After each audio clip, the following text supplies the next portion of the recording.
I'm Dr. Rizwan Khan. I started my career as a chartered accountant, but later on I have done other things as well. Currently, I'm managing few companies. In one, I am CTO, Chief Technical Officer, and handling the IT and other related projects, especially in data privacy, cybersecurity, and blockchain. Apart from that, I'm also managing a private equity investment, and this is another thing that I am focusing on. And another thing I'm doing is a manufacturing company where I'm taking care of the finance, administration, and IT related stuff as a CFO and CIO.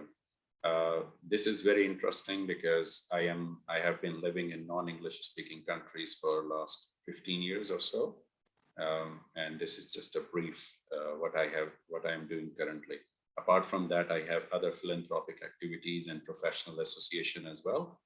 I am a founder, elected president of IMA Vietnam chapter, and I'm also running two charities in Pakistan. One is focusing on the medical and other related things. It's called MADAD, MADAD, Movement for Awareness of Diseases and Drugs.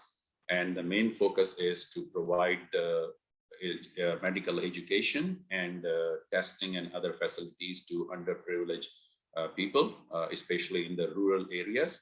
And the other one is Knowledge and Human Development Society, where we are focusing mainly on women empowerment.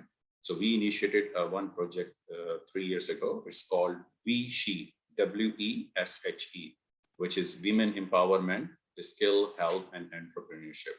So that's a little bit brief about me.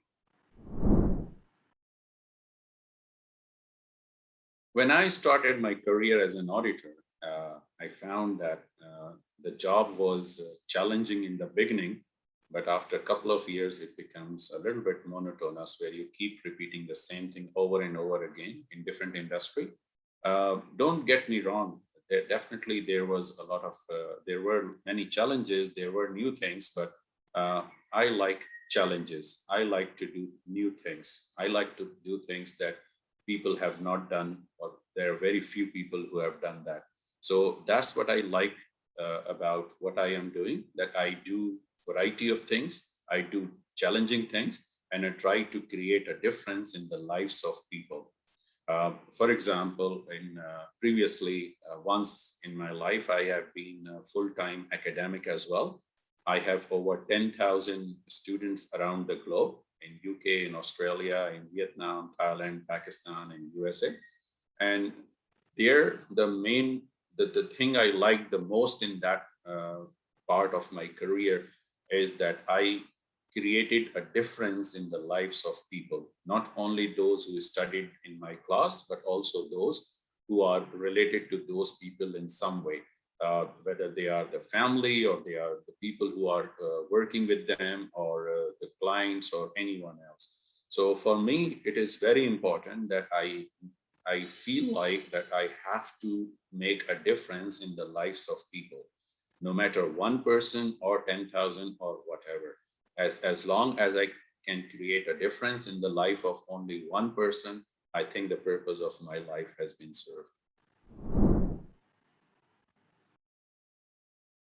If I go back in time, if I have a time machine and I say, okay, I go back and when I was 18 years old, I would definitely slap myself and I would say that what you are thinking is not what is going to happen in life. Generally, people believe success as a straight line. So it just go from point A to point B and you are successful.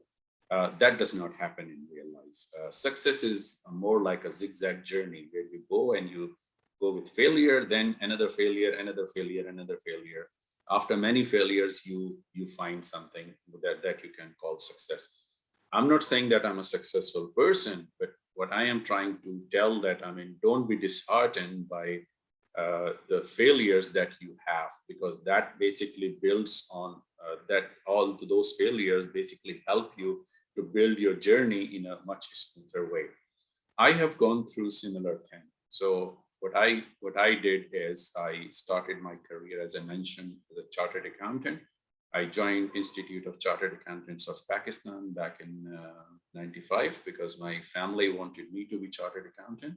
and they had only one aim for me. They say, you will be a chartered accountant and you will join AF Ferguson only. There is no, it's negotiable task that was given to me by my grandma, my mom, and my father. So I started there, but soon I realized that this is not what I am supposed to be doing. And definitely this is not something that I will be doing all my life. So then I started working on other things as well.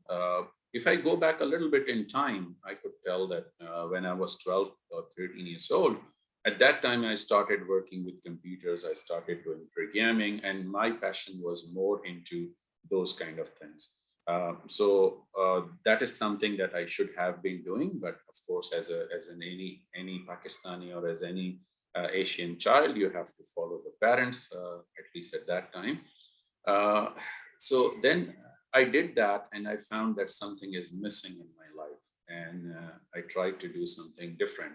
So then I started teaching later on adjunct basis, on part-time basis. In Pakistan, I have taught with IBA, with CBM, and with other big names as well. Then I found that this is very interesting. This is very satisfying experience where you can see that you are helping others to grow and to learn something new. And then after some time, then I say, okay, now I should be doing something different. So that brought me to Southeast Asia. I started my international career with Thailand. I moved there and I had a lot of challenges there. For last 15 years, I have been living mostly in non-English speaking countries where I am learning new languages, new culture. And this is all about trial and error. You do one thing and see if you like it or not. And then you move on and you see that what you can do. This is something that is not taught by our parents or by our teachers. Unfortunately, at least that was the case with me, where we were told that, okay, this is the only thing you are going to do, and this is your life, and you will be doing all your life. For me, if I am doing one thing for more than 3 or 4 years, that really makes me really bored. So I have to move on to take on some new challenges and working on that. For example, for last 3 or 4 years, I'm working extensively on data privacy, data analytics, data engineering, cybersecurity, blockchain, and all these emerging technologies that are very helpful in Industry 4.0. And for last 2 years, I am also working extensively on smart agriculture because that is something that everybody needs for the time being with increasing population around the globe. If I look back and I see that what are those major challenges? I think when you are working as an employee or as a professional and you are working for someone else, then the biggest challenge perhaps is rejection, that people are not selecting you for the job, you don't get the job that you are looking for, etc. So when I started my career, as I mentioned earlier, I started with chartered accountancy, but at the same time, I also joined at that time what used to be AAT, Association of Accounting Technician, and also Institute of Corporate Secretaries of Pakistan, which is one of the top qualification in corporate law in Pakistan. When I passed that, and after Ferguson, when I was deciding whether I should look for a job or I should start my own business. So then most of the time I was given the excuses like you are overqualified or you are too young, etc.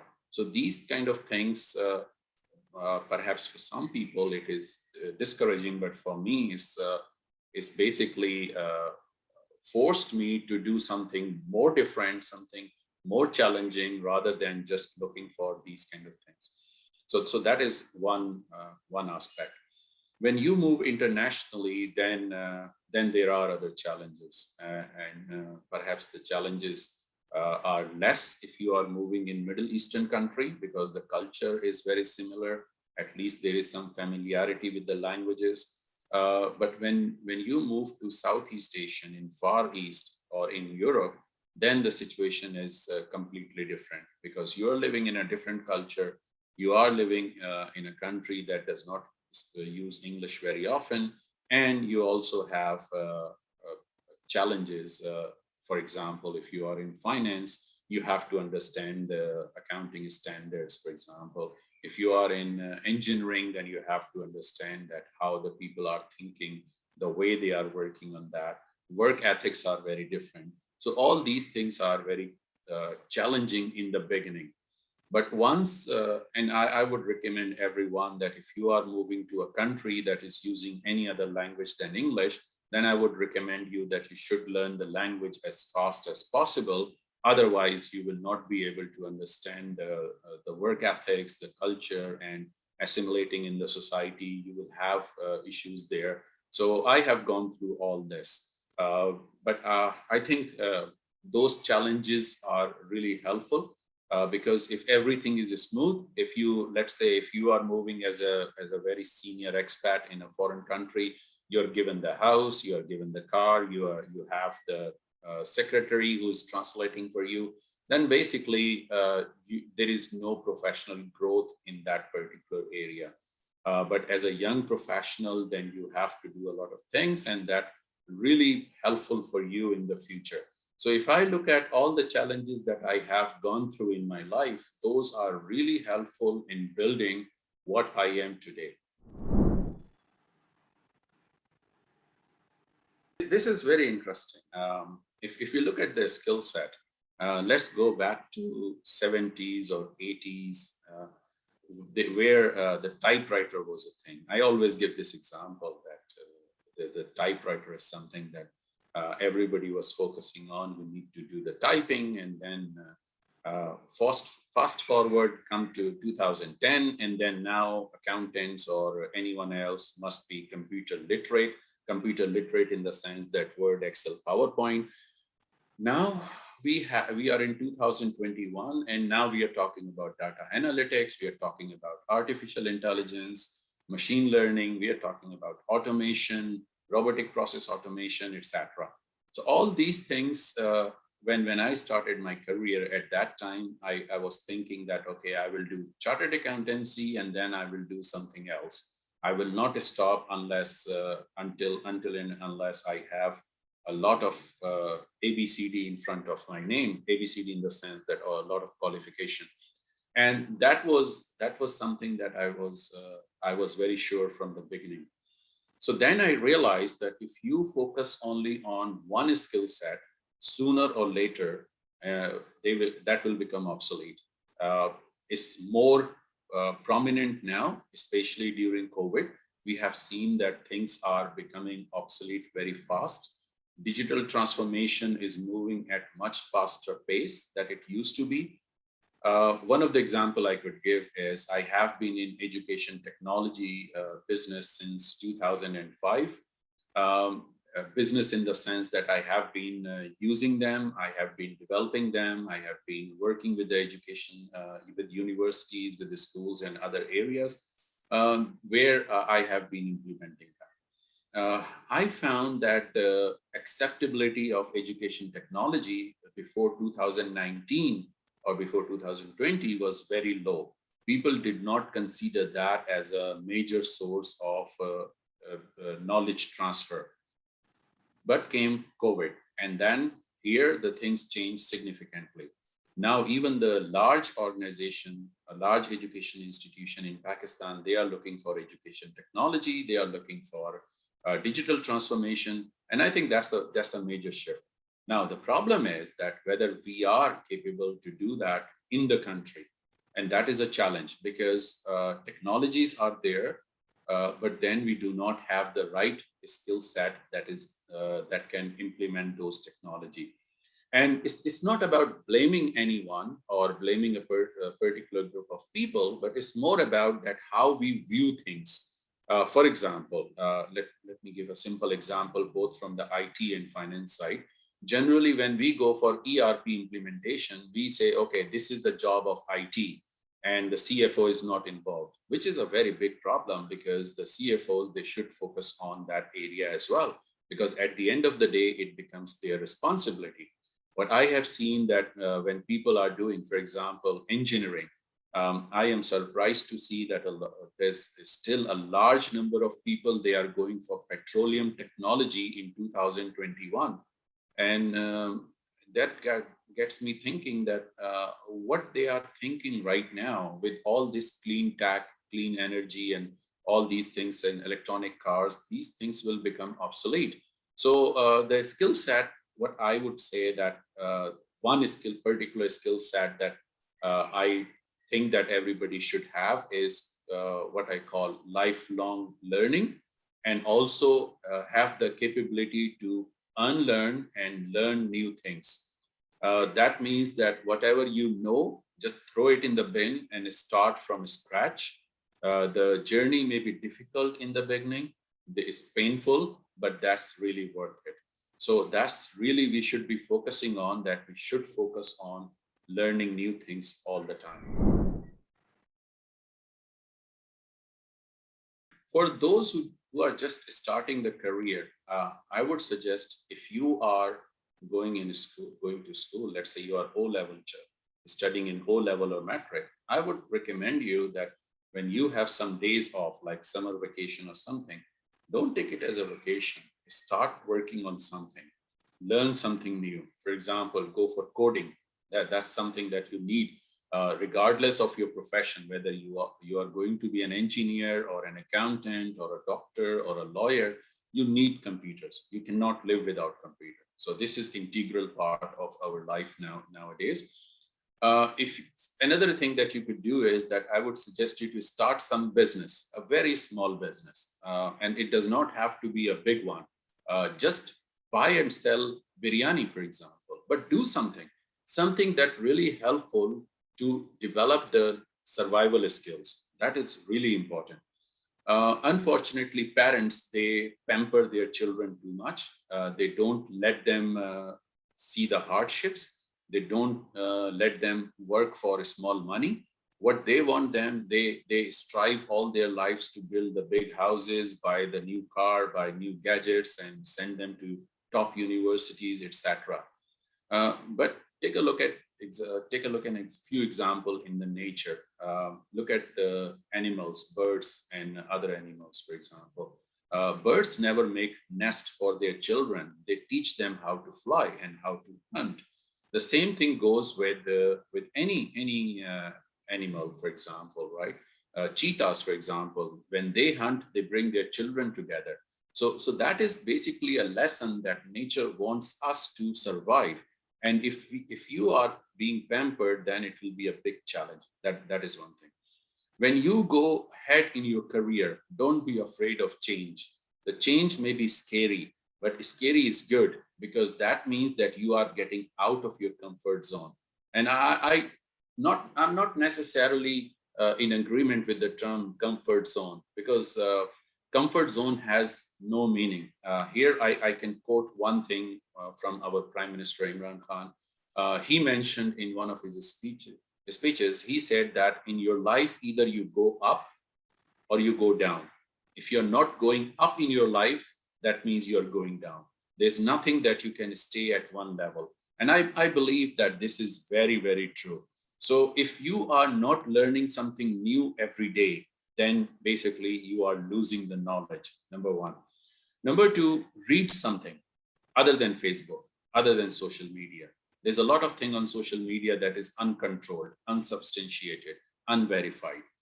So you can't see anything reliable there. Read something, read some book, read history, read philosophy, read something that is not related to your studies, something that you have no interest in studying. I can give you an example, and I would highly recommend that book to you as well. I'm not really sure how many of you have heard about Jonathan Livingstone Seagull. I would recommend that you should go to Google, search for that. The book is available free of cost. Download it and read that book. That book is really an eye-opening. I usually do not read the books in one go, but when I started reading the book, I was so impressed. I just finished the whole book in one go. That is one thing that I suggest you. I can give you some other example. If you are an engineer, if you're a doctor, if you're a lawyer, or if you're a chartered accountant or finance or whichever field you are coming from, try to read some history, try to read some philosophy, and that will give you some idea about what people have been doing. Unfortunately, at this point in time in 2021, we see what people are doing on Instagram, what people are doing on TikTok, what people are doing on what's that, a snack or something, a snack video or something like that. So these kind of things are time killer, time waster. Keep one thing in your mind: you lose money, no problem, but you cannot afford to lose time. We all are in this world, and we have limited time only. If you For me, if I lose money, I don't really mind that, but if I lose time, that means that I'm not going to get it back. So that's why that is very important. Try to be like a child. That means try to be curious. I don't like to give the example of Steve Jobs as a person, but I believe that he's one of the really good professional. And he mentioned in some of his speeches that what needs to be done. And I remember there was a University of Stanford, etc. I don't remember exactly. On the graduation, he was talking about that what he has been doing and what other classes he was taking. So one of the class he was taking was calligraphy, and that was really helpful for him. So what you are doing today, it may look like you are wasting your time. And I'm talking about learning a new skill. It may look like you are wasting the time, but it is not. That is really helpful. So just do something different, something out of the way. And that I'm talking about learning the new skill set. It could be as simple as, let's say, learning what is inside a computer, for example, right? Or is something like learning how to cook, etc. But all these skill set will help you to develop yourself professionally and personally. So do not waste time, learn something new, and get out of your comfort zone and challenge yourself. And you will be amazed that what you can achieve, how much more you can achieve if you just challenge yourself.